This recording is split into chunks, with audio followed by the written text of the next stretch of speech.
Blinken and Austin urge Hill leaders to authorize more money for Ukraine by May 19. Secretary of State Antony Blinken and Secretary of Defense Lloyd Austin jointly wrote to congressional leaders urging them to pass supplemental appropriations for Ukraine by May 19 in order for the administration to provide uninterrupted critical military support to the Ukrainians. We are grateful for the robust support provided by Congress, but almost all of the $3.5 billion in drawdown authority Congress provided this year has been exhausted as we have surged security assistance to Ukraine, which they have used to great effect, the secretaries wrote in the letters, copies of which were obtained by CNN. And as of today, only $100 million remains in authority we can use for drawdown, Blinken and Austin wrote. We expect to exhaust that authority no later than May 19, 2022. We will need additional appropriations by that date, including authorizations for additional drawdowns, if we are to continue our security assistance at the current pace, they wrote. In short, we need your help, the two cabinet secretaries wrote, explaining that the ability to draw upon existing DoD stocks has been a critical tool in our efforts to support the Ukrainians in their fight against Russian aggression. Among those sent copies of the letter were House Speaker Nancy Pelosi, House Minority Leader Kevin McCarthy, Senate Minority Leader Mitch McConnell, and the heads of the Senate and House Committees on Appropriations and Armed Services. Putin and his circle are doomed. Russian journalists post articles critical of invasion on pro-Kremlin site. Two Russian reporters appear to have posted at least 30 articles to a pro-Kremlin news site, Lenta.ru, on Monday criticizing Russian President Vladimir Putin's invasion of Ukraine and his government's suppression of critics. CNN reviewed the articles, which were almost immediately taken down, some pegged to the 77th anniversary of the Soviet Union's defeat of Nazi Germany, others criticizing the Russian leader for using Victory Day to justify his bloody onslaught into Ukraine. Reporters Igor Polyakov and Alexandra Miroshnikova made several claims in their articles, including that Russian defense officials were lying to relatives about those killed in the sinking of the Russian Navy's Black Sea Fleet flagship Moskva and accusing Putin of launching one of the bloodiest wars of the 21st century. Putin and his circle are doomed to face a tribunal after the end of the war, Polyakov and Miroshnikova published on Lenta.ru. Putin and his associates won't be able to justify themselves or flee after losing this war. Polyakov and Miroshnikova are both business editors at Lenta.ru, a major pro-Kremlin Russian news site. The outlet's parent company was recently bought by Russian Sberbank, which is subject to U.S. sanctions for Russia's invasion of Ukraine. CNN reached out to the two reporters and Lenta.ru for comment but did not immediately receive a response. The Russian parliament passed a law in early March criminalizing what it considers to be falsehoods about Russia's war in Ukraine. Breaking that law can result in a 1.5 million ruble, around $21,467, fine or up to 15 years in prison. Putin and state-owned media still refer to the full-scale ground war in Ukraine as a special operation. Independent Russian news site Mediazone published what it said was a statement from Polyakov and Miroshnikova after the articles appeared. Putin is a paranoid dictator, they're quoted as saying. Putin must go. He started a senseless war and is leading Russia into a ditch. Polyakov and Miroshnikova not only publicly rejected the government line on the invasion but accused Putin of lying about his intentions in Ukraine from the outset. Putin repeatedly lied about his plans for Russia in Ukraine, naming one goal at first then a completely different one.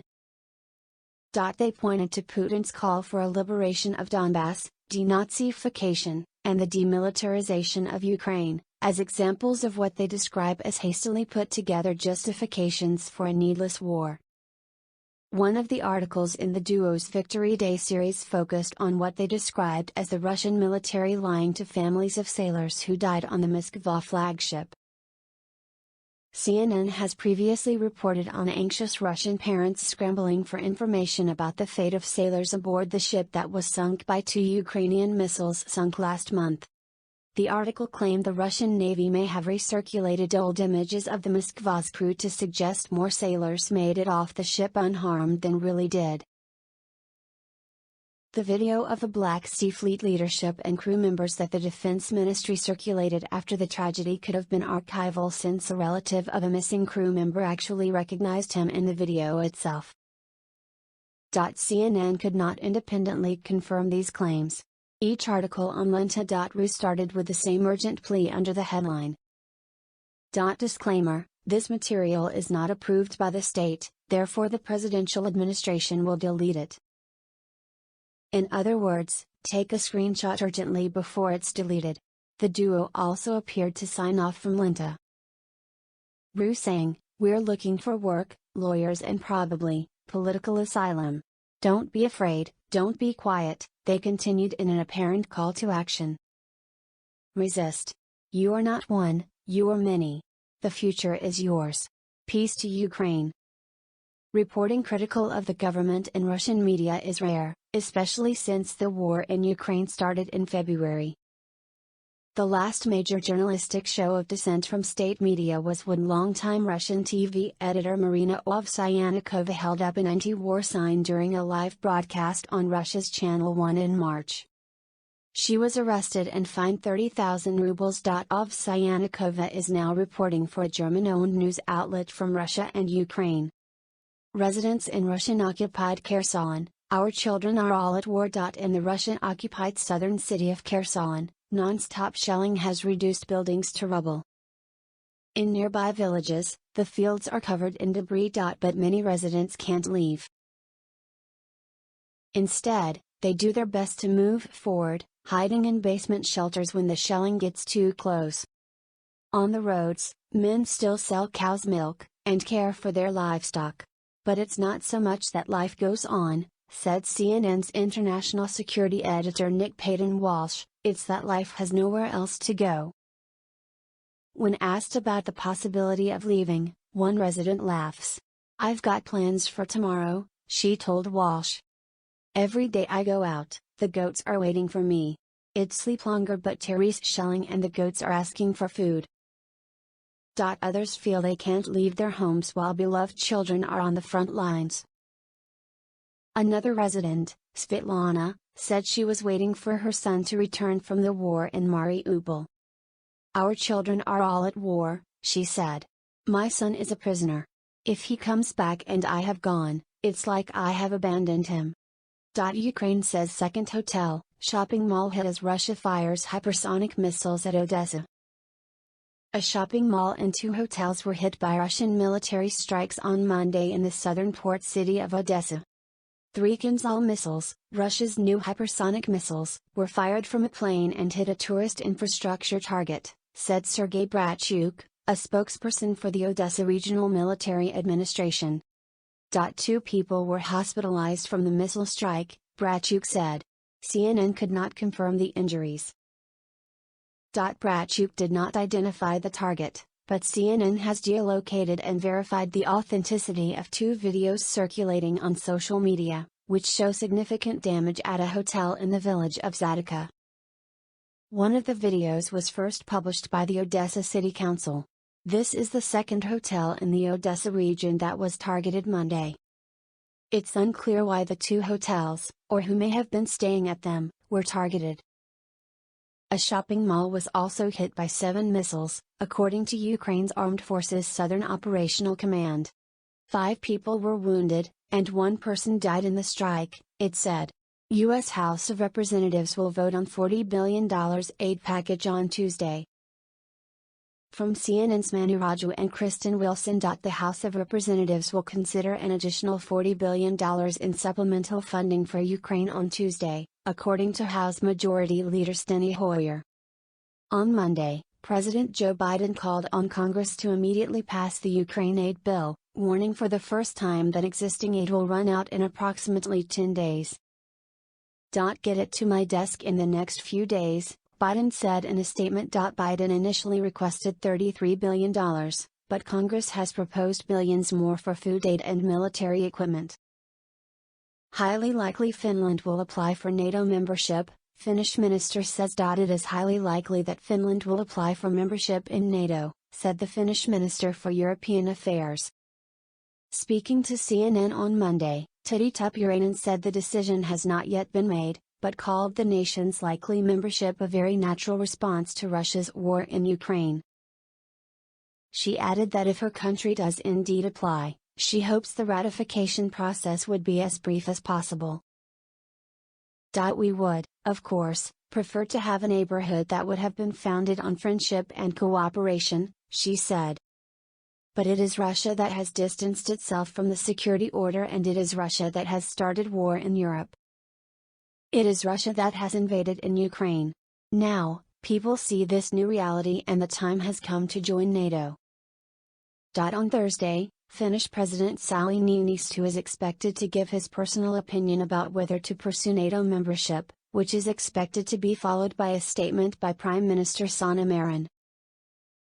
Impending decision, Tuppurainen told CNN that most of the country's political parties have already discussed the issue.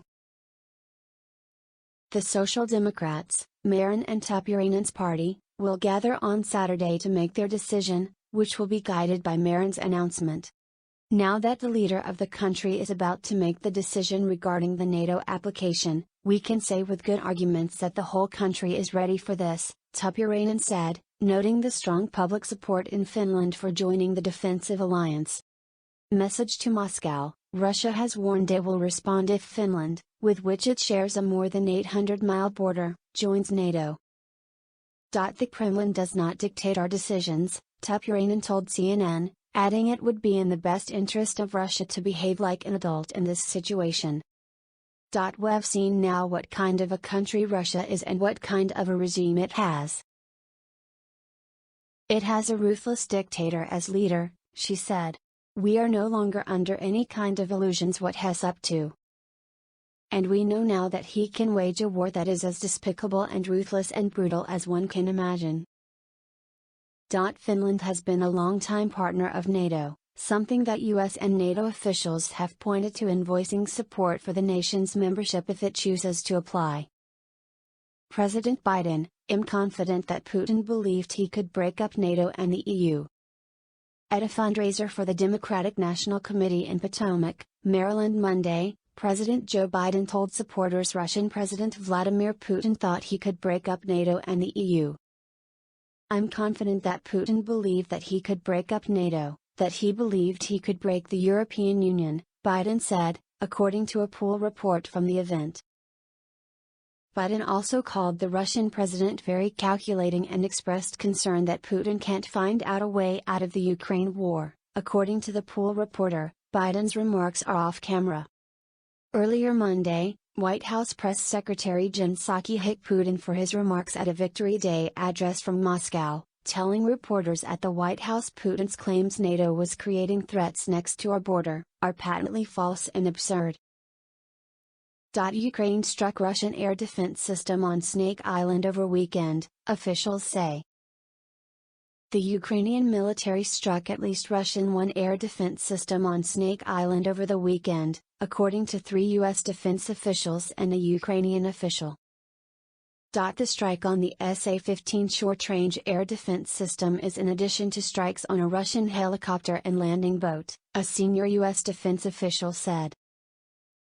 We think that there were at least 3 targets hit from airstrikes on Snake Island, said the official in a briefing on Monday, but as for overarching effect, I think we're still trying to figure all that out.